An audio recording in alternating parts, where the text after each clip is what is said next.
History के कुछ दिन सिर्फ दिन नहीं होते, वो जख्म होते हैं। 13 अप्रैल 1919 एक ऐसा दिन जो शुरू हुआ था एक त्यौहार के रूप में, लेकिन खत्म हुआ एक कत्लेआम के रूप में। वो लोग जो सुबह अपनों के साथ वक्त बिताने के लिए निकले थे, उन्हें बिल्कुल अंदाजा नहीं था कि शाम होने से पहले उनकी ज़िंदगी हमेशा के लिए ख़त्म हो जाएगी। एक बाघ, एक भीड़ और एक आदमी जिसने डिसाइड किया आज इंसानियत का इम्तिहान लिया जाएगा।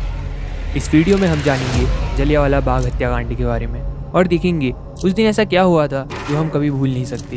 तो वीडियो शुरू होने से पहले चैनल को सब्सक्राइब करें और हो सके तो वीडियो को लाइक और शेयर करना ना भूलें। तो चलिए वीडियो शुरू करते हैं। Rowlatt Act, rise of anger. उस समय पहला विश्व युद्ध खत्म हो चुका था। हजारों भारतीयों ने ब्रिटेन के लिए लड़ाई लड़ी, अपनी जान दी और अपना खून दिया। उन्हें लगा ब्रिटिश सरकार उन्हें कुछ देंगे, रिस्पेक्ट या शायद आज़ादी की तरफ एक कदम। लेकिन ब्रिटिशर्स ने जो दिया वो था एक कानून, रोलेट एक्ट। एक ऐसा कानून जहां इंसान के पास कोई हक नहीं था, बिना वारंट अरेस्ट, बिना ट्रायल जेल, कोई अपील नहीं। मतलब अगर हुकूमत को तुम पर शक भी हो तो तुम्हारी ज़िंदगी बस एक ऑर्डर पर रुक सकती थी। इसलिए लोगों ने इसे नाम दिया काला कानून। पूरा भारत गुस्से से उबल रहा था, लेकिन पंजाब फटने वाला था। Amritsar, before the स्ट्रोम। अमृतसर एक जिंदा दिल शहर था, लेकिन अप्रैल 1919 तक यहाँ हवा बदल चुकी थी। दुकानें बंद, सड़कें खाली, हर मोड़ पर फौज। लोग गुस्से में थे लेकिन बेहथियार थे। फिर ब्रिटिशर्स ने एक और कदम उठाया। लीडर्स सैफुद्दीन किचलू और सत्यपाल को गिरफ्तार कर लिया गया।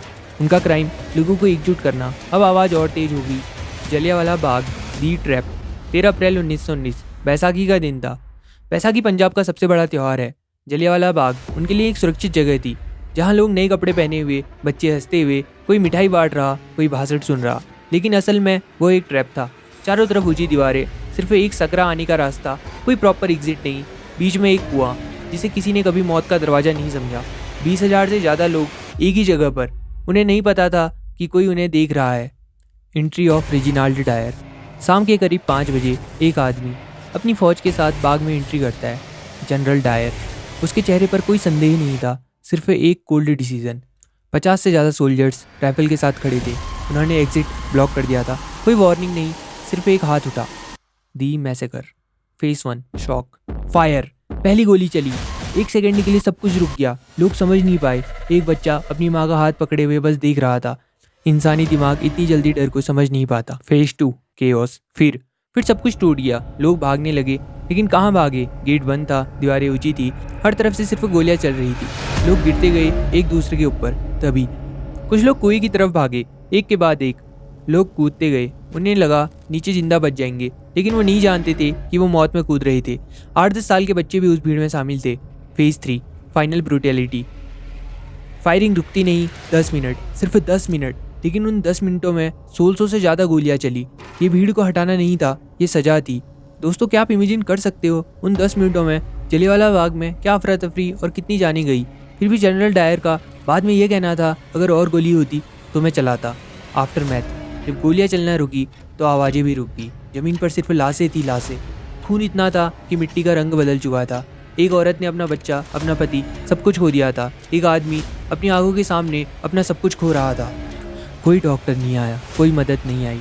कर्फ्यू लगा दिया गया था। जो जिंदा थे वो रात भर तड़पते रहे। ब्लैकआउट। उस दिन 13 अप्रैल 1919 अमृतसर की मिट्टी ने सिर्फ खून नहीं देखा था, उसने इंसानियत को मरते हुए देखा था।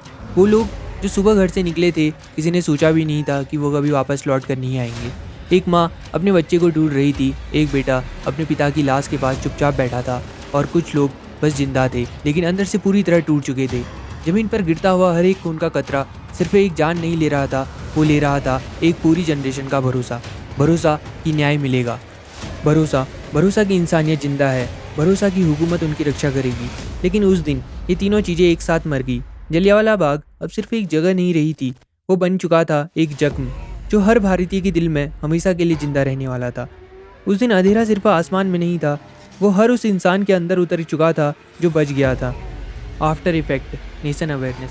जलियांवाला बाग के बाद रविंद्रनाथ टैगोर ने अपनी नाइटहुड की उपाधि वापस कर दी। महात्मा गांधी ने देश भर में मूवमेंट शुरू कर दी। अब लोग प्रोटेस्ट नहीं कर रहे थे, अब वो आज़ादी चाहते थे।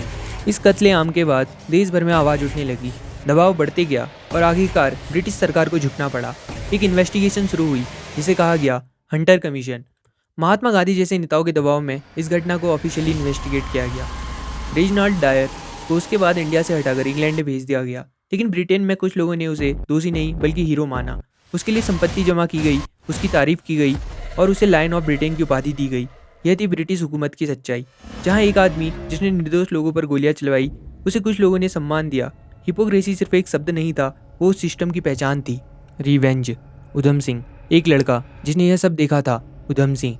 उसने उस दिन कुछ नहीं बोला, लेकिन अंदर ही अंदर एक आग जल चुकी थी। 21 साल तक उसने वेट किया। 1940 लंदन, एक हॉल, एक मीटिंग, टारगेट माइकल ओडॉयर। गोली चली, फिर एक और। उसने सिर्फ एक आदमी को नहीं मारा, उसने 1919 का जवाब दिया। तारीख 13 मार्च 1940 को शहीद उधम सिंह ने लंदन में माइकल ओडॉयर को गोली मारकर जलियांवाला बाग का बदला लिया था। जलियांवाला बाग एक जगह नहीं है, वो एक याद है, एक ऐसी याद जो हमें याद दिलाती है कि आज़ादी कभी फ्री नहीं होती, उसके लिए खून देना पड़ता है।